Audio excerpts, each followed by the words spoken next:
This past Monday on my off day, I went out for a 5-mile run. And I got to be honest with you, while I love being active and I even love running, it was one of those days where I just didn't particularly feel like going out for a run, at least initially. I think what got me out there was just some deep down persistence, because I don't think I've ever regretted going for a run.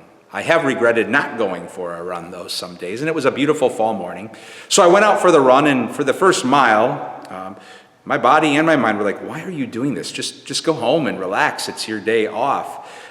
But I kept at it. Some runners will tell you that the first mile is often a lie, and that seems to be the case, because maybe after a mile I got warmed up enough, but I all of a sudden found myself settling into this run, and the next 4 miles became just beautiful and wonderful prayer as I was out on this gorgeous fall morning in Wisconsin.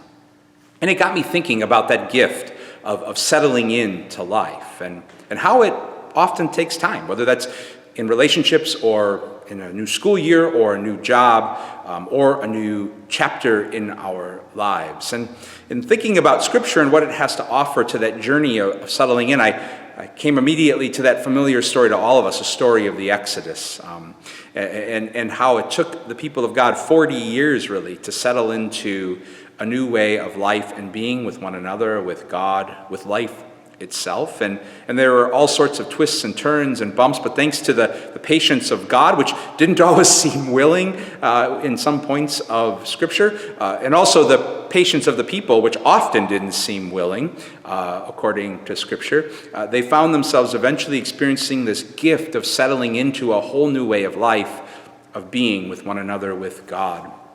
And within all of that is a holy invitation for you and for me to pause and pray today, reflecting on what has helped us experience that gift of settling into life.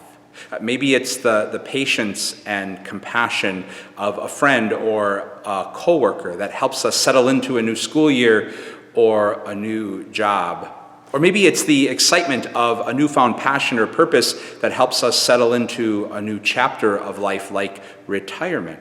Or maybe it's just that internal, deep down persistence that we might find emerging that helps us settle into a run or anything else in life that we're struggling to settle into.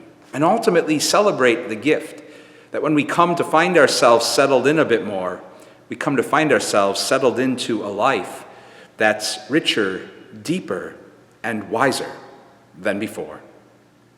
God's peace and blessings to you all.